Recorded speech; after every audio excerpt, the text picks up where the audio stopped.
ರಮೇಶ್ ಬಾಬಾ ಕರೆದ್ರ?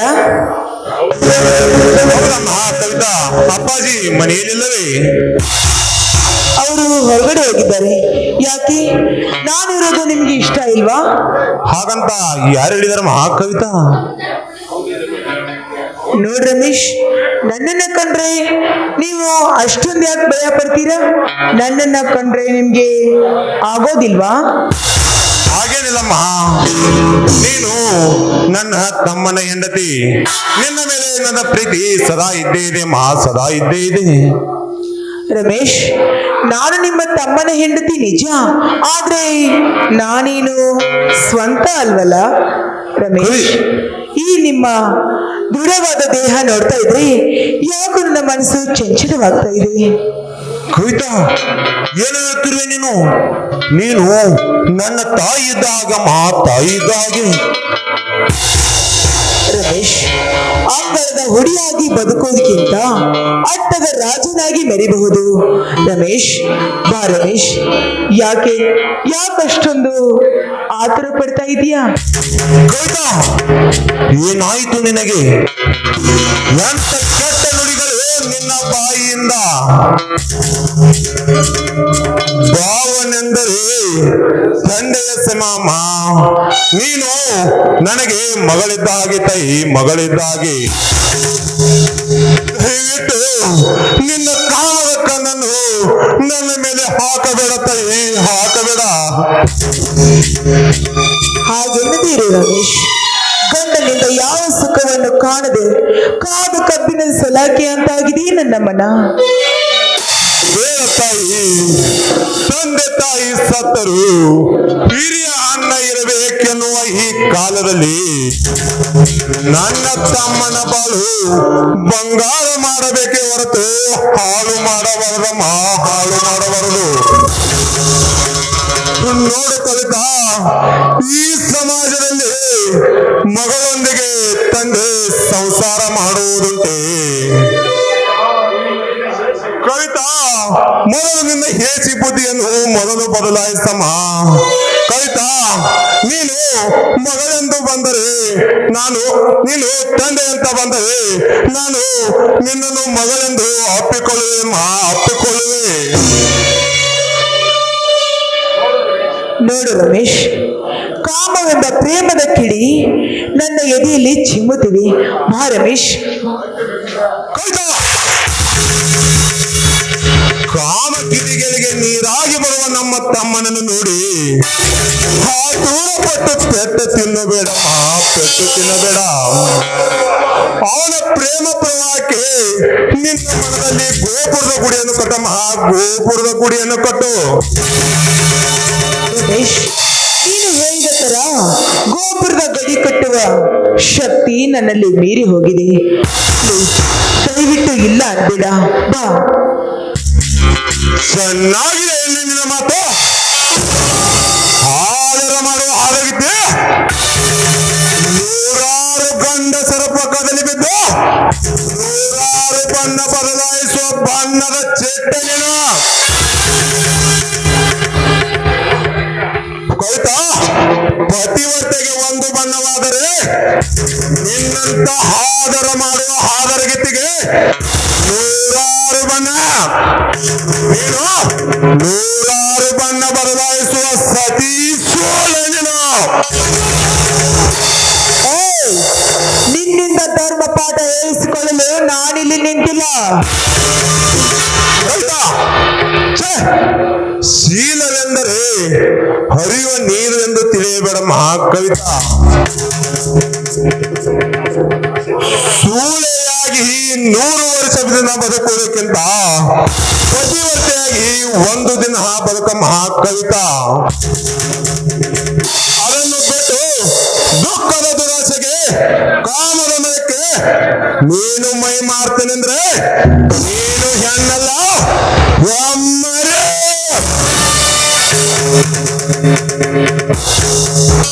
ರಮೇಶ್, ಸಮಾಜ ಎಂಬ ಸಮುದ್ರದಲ್ಲಿ ಪತಿಯ ಪ್ರಾಣವನ್ನು ತೊರೆಯಲು ಬಂದ ಆ ಸತಿ ಮಗನೆಂದು ತಪ್ಪಿಕೊಂಡು ಹಾಸಿಗೆಯಲ್ಲಿ ಇಲ್ಲಿ ಮಲಗಿಕೊಂಡು ಸುಖ ಕೊಡುವ ಹೆಣ್ಣುಗಳು ಎಷ್ಟಿಲ್ಲ ಈ ಸಮಾಜದಲ್ಲಿ. ಅಂಥದ್ರಲ್ಲಿ ನೀನು ಇಷ್ಟೆಲ್ಲ ತಿಳಿದುಕೊಂಡು ಹೀಗೆ ಮಾತಾಡುವ ನೀನೊಬ್ಬ ನಾಮರ್ದ ಗಂಡಸು.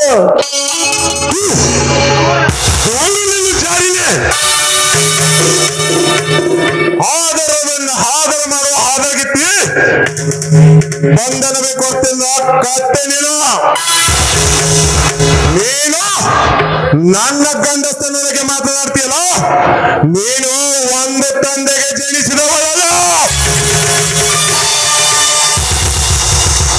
ಏ ರಮೇಶ್, ನನ್ನ ಮಾತಿಗೆ ನೀನು ಒಪ್ಪೇ ಇದ್ರೆ ನಿನಗೆ ತೊಂದ್ರೆ.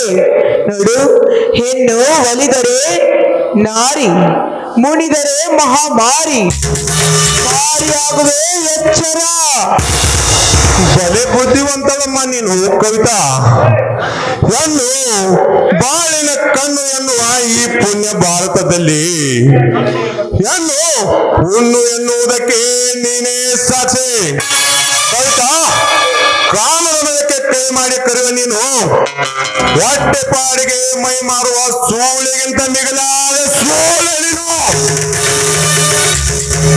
ಹೌದು, ನಾನು ಸೋಳೆ. ನೋಡು, ನನಗೆ ಆಸ್ತಿ ಐಶ್ವರ್ಯ ಯಾವುದು ಬೇಕಾಗಿಲ್ಲ.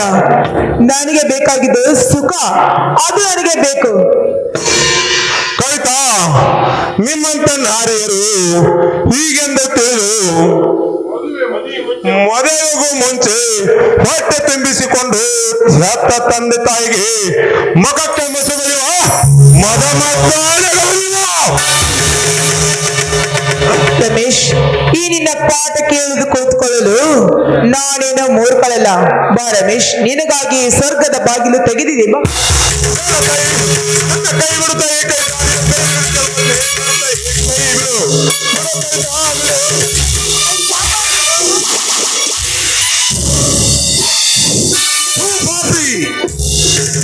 ತಮ್ಮನ ಹೆಂಡತಿ ಮೇಲೆ ಬಲಾತ್ಕಾರ ಮಾಡಲು ನಾಚಿಕೆ ಆಗುವುದಿಲ್ಲವೇ ನಿನಗೆ?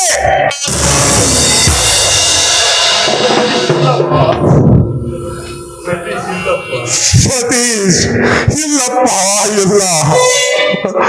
ಅಂತ ಏಸಿಗೆ ತಿನ್ನುವ ಕೆಲಸ ಮಾಡುವನಲ್ಲಪ್ಪ ಈ ನಿನ್ನ ಅಣ್ಣ. ಸತೀಶ್, ನನ್ನನ್ನು ನಂಬಪ್ಪ, ನಂಬು. ನನ್ನ ಮಾತಿನಲ್ಲಿ ನಿನಗೆ ಸತ್ಯವಿಲ್ಲವೇ? ನೋಡು ಸತೀಶ, ನಿನ್ನ ಹೆಂಡತಿ ಮಾತಿಗೆ ಮರುಳಾಗಬೇಡಪ್ಪ, ಮರುಳಾಗಬೇಡ. ಪಾಪಿ, ಬೀದಿಯಲ್ಲಿ ಬಿದ್ದು ನಿನ್ನನ್ನು ತಂದು ಮಳೆಯಲ್ಲಿ ಇಟ್ಟು ಅನ್ನ ಹಾಕಿ ಬೇಯಿಸಿದ ಈ ಮನೆಗೆ ಬಗಿತೀಯಾ?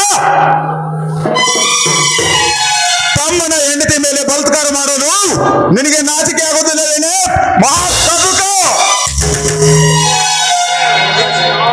ನೋಡಿದ್ಯಾ ಸತೀಶ್, ನಾನು ಹೇಳಿದ್ದು ಸುಳ್ಳೈತಿ. ನಿನ್ನ ಅಣ್ಣ ಎಂತ ನೀಚಿಯ ಬುದ್ಧಿಯ ನಾಯಿ ಎಂದು. ಸತೀಶ, ನೀನಾಡುವ ಮಾತು ಸತ್ಯವಪ್ಪ, ಸತ್ಯ. ನಾನು ಬೀದಿಯಲ್ಲಿ ಬಿದ್ದ ಪಾಪದ ಪಿಂಡವಪ್ಪ, ಪಾಪದ ಪಿಂಡ. ಯಾವ ಸೂಳೆ ಮಗನಿಗೆ ಎತ್ತಲು ಪಾಪಿ ತಾಯಿ.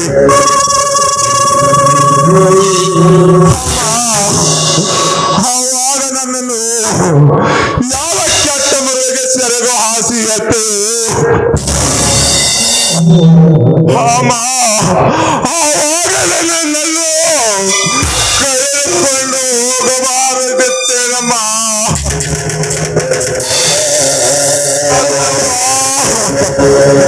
ಇಲ್ಲ, ಕತ್ತೀಸಿಗೆ ನನ್ನನ್ನು ಸಾಯಿಸಬಾರದಿತ್ತೇನಮ್ಮ, ಸಾಯಿಸಬಾರದಿತ್ತೆ.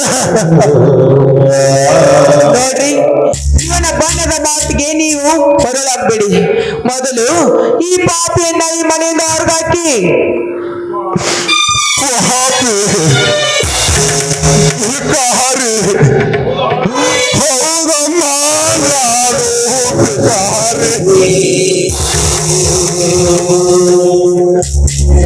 ಗ್ರಾಮ ತೃಪ್ತಿಪಡಿಸಿ ಪ್ರೇಮ ಗೀತೆ ಆಡಿದರೆ ನಾನು ಆಗುತ್ತಿದ್ದೆ.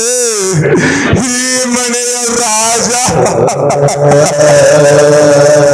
ನೋಡು, ಈಗ ಈ ಜಗತ್ತು ಕಾಮದ ಕಣ್ಣಿನ ಮೇಲೆ ನಿಂತಿದೆ ಅಂತ ಈಗ ತಿಳಿಯುತ್ತಮ್ಮ ನನಗೆ, ಈಗ ತಿಳಿಯಿತು. ನೋಡು, ನನ್ನ ದೀಪವಾಗಿರೋ ಈ ಮನೆಯಲ್ಲಿ ನಿನ್ನಂತ ನಾಯಿ ನೆಲೆಸಿದರೆ ನನ್ನ ಮನೆ ಮರೆಯಾಗಿ ಹೋಗುತ್ತದೆ.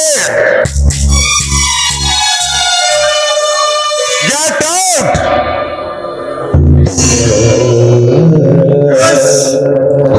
ಏನಿದು ಈ ಗಲಾಟೆ? ಸತೀಶ್, ಏಕೆ ನಿನ್ನ ತಮ್ಮ ಅಳುತ್ತಿದ್ದಾನೆ? ಅಣ್ಣನ? ಇವ ಯಾವ ಅಣ್ಣ? ಅಣ್ಣ ನೀಚ ಬುದ್ಧಿಯ ಬೀದಿಯ ಬಿಕಾರಿ, ಕಾಮದ ನಾಯಿ, ಕಳ್ಳ ಸೊಳೆ ಮಗ ಸತೀಶ. ಪಾಪಿ, ದೇವರೆಂದು ನಿತ್ಯ ಹಾಕಿಕೊಂಡಿರುವ ವಿದ್ಯಾ ದಾನ ಮಾಡಿದಂತ ಈ ನಿನ್ನ ಅಣ್ಣ ಇಂಥ ಅಣ್ಣನಿಗೆ ಏನು ಮಾಡಿದ್ದಾನೆ? ಈ ನಿನಗೆ ತಪ್ಪು. ಅಪ್ಪ, ಇವನು ಎಂತ ತಪ್ಪು ಮಾಡಿದನೆಂದು ನಿನಗೇನು ಗೊತ್ತೇನಪ್ಪ? ನನ್ನ ಹೆಂಡತಿ ಮೇಲೆ ಬಲಾತ್ಕಾರ ಮಾಡಲು ಹೋದ ಪಾಪಿ ಇವನು. ಸತೀಶ್, ಏನು ಇದ್ರೆ ನೀನು ಮಾತನಾಡುತ್ತಿರುವುದು ಸತ್ಯವೇ? ಅಪ್ಪ, ನನ್ನ ಮಾತಿನಲ್ಲಿ ನಿಮಗೂ ಸತ್ಯವೇನಪ್ಪ? ಸತ್ಯವಿಲ್ಲವೇ?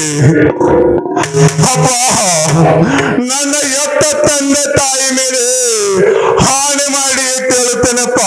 ನಾನು ನಿರಪರಾಧಿಯಪ್ಪ, ನಿರಪರಾಧಿ. ಅಪ್ಪ, ಇದರಲ್ಲಿ ಮೋಸವಿದೆಯಪ್ಪ, ಮೋಸವಿದೆ. ಅಪ್ಪ, ನೋಡಿದೇನಪ್ಪ, ಕಸದ ಗುಂಡಿಯ ಮೇಲೆ ಬಿದ್ದ ಈ ಪಿಂಡವನ್ನು ತಂದು ಸಾಕಿದಕ್ಕೆ ಇವನ ಕೊಟ್ಟ ದೊಡ್ಡ ಬಹುಮಾನ.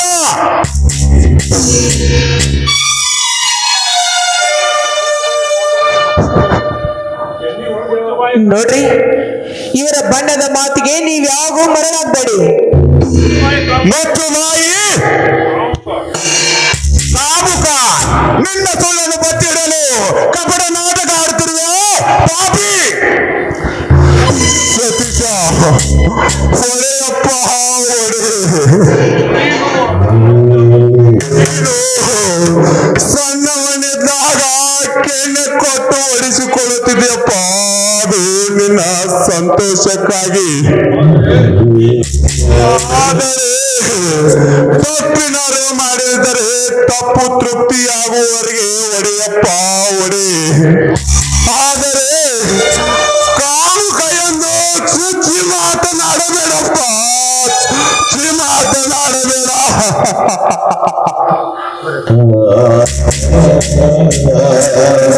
ನೋಡ್ರಿ, ಇವನ ಬಣ್ಣದ ಮಾತಿಗೆ ನೀವೇ ಕಿವಿ ಕೊಡಬೇಡಿ. ನೋಡಿ, ಇವನನ್ನ ನೀವೇ ಕತ್ತು ಹಿಡಿದು ಹೊರಗೆ ಹಾಕ್ತೀರೋ ಅಥವಾ ನಾನೇ ಹೊರಗೆ ನುಗ್ಲು? ಮುಚ್ಚು ಬಾಯ್, ಲಜ್ಜೆಗಟ್ಟೇನ ಕಾಮದ ಪಿಸಾಚಿ. ಗಂಡನಿದ್ದರೂ ಮಿಂಡನಿಗೆ ಸೆರಗುವಾಸುವ ಸೂಳೆ ನೀನು. ನಿನ್ನಂತ ಬಂಡ ಬಾಗಿಸುವ ಜಗದರಂಡೇನು ಗೊತ್ತು? ಅಣ್ಣ ತಮ್ಮಂದಿರ ಸಂಬಂಧ. ಕಾಮನ ಮನದಲ್ಲಿ ಕಂಡ ಗಂಡಸರಿಗೆ ಸೆರಗುವಾಸುವ ಸೂಳೆ ನೀನು. ನಿನ್ನಂತ ಸೂಳೆ ಜೊತೆ ಬದುಕುವುದಕ್ಕಿಂತ ಭಿಕ್ಷೆ ಬೇಡುವುದೇ ಲೇಸು. ಹೊಲಸು ಬಾಯಿ, ನನ್ನ ಹೆಂಡತಿಗೆ ಸೂಳೆ ಎಂದು ಮಟ್ಟಕ್ಕೆ ಬಂದೆಯಾ ನೀನು? ಮೊದಲು ಇಲ್ಲಿಂದ ಕಾಲು ಕೀಳ್ತೀಯಾ? ನಾನೇ ಒತ್ತು ಹೊರ ಹಾಕಲ. ಹೋಗುತ್ತೇನಪ್ಪ, ಹೋಗುತ್ತೇನೆ. ಯಾರು ನನ್ನನ್ನು ನೂಕಬೇಕಿಲ್ಲಪ್ಪ ಸತೀಶ, ಸತೀಶ. ಆದರೆ ಒಂದು ಮಾತು ಸತೀಶ, ನಿನಗೆ ತಪ್ಪಿನ ಅರಿವಿ ನಿಮಗಾದರೆ ಆ ತಪ್ಪು ಮಾಡಿದವರ ರುಂಡ ಚಂಡ ಆಡದಿದ್ದರೆ ನಾನು ನಿನ್ನ ಅಣ್ಣ ರಮೇಶನೇ ಅಲ್ಲಪ್ಪ, ರಮೇಶನೇ ಅಲ್ಲ.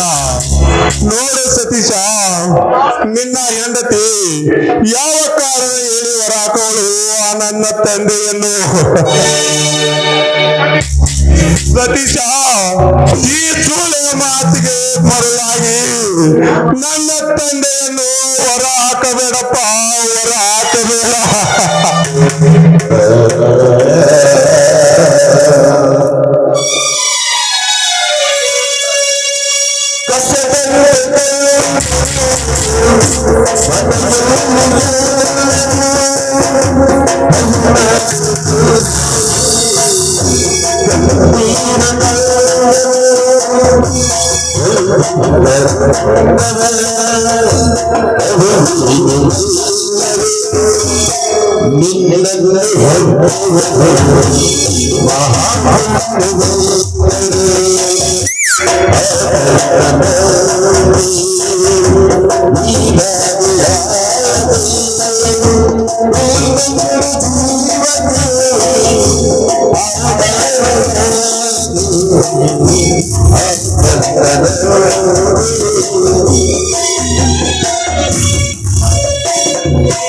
ರಮೇಶ, ಓಯಪ್ಪ ರಮೇಶ, ಈ ನಿನ್ನ ತಂದೆಯನ್ನು ಬಿಟ್ಟು ರಮೇಶ.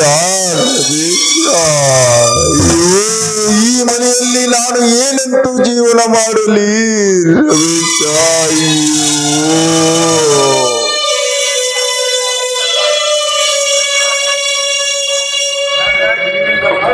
ಧನ್ರಾಜ್, ನಿಮ್ಮಿಂದ ಬಹಳ ಉಪಕಾರವಾಯ್ತು. ನೀವು ಬರದೇ ಇದ್ರೆ ಆ ರಮೇಶ್ ನನ್ನ ಶೀಲವನ್ನ ಹಾಳು ಮಾಡ್ಬಿಡ್ತಿದ್ದ. ಕವಿತಾ, ಇದರಲ್ಲಿ ನನ್ನ ಉಪಕಾರ ಏನು ಬಂತು? ಇದು ನನ್ನ ಕರ್ತವ್ಯ. ಹೌದು ಧನ್ರಾಜ್, ನಿನ್ನ ಮಾತಿನಲ್ಲಿ ಸತ್ಯವಿದೆ. ಇಂಥ ವಿಷಯ ತುಂಬಿದ ಸರ್ಪ ನನ್ನ ಮನೆಯಲ್ಲಿ ಇದ್ದದ್ದು ನನಗೆ ತಿಳಿದಿರಲಿಲ್ಲ. ಸತೀಶ್, ನನಗೆ ಸ್ವಲ್ಪ ಅರ್ಜೆಂಟ್ ಕೆಲಸ ಇದೆ, ನಾನೇನು ಹೋಗಿ ಬರುತ್ತೇನೆ. ಆಯ್ತು ಧನ್ರಾಜ್, ಹೋಗಿ ಬಾ. ಕವಿತಾ, ಕವಿತಾ, ನಡೆ ಹೋಗೋಣ.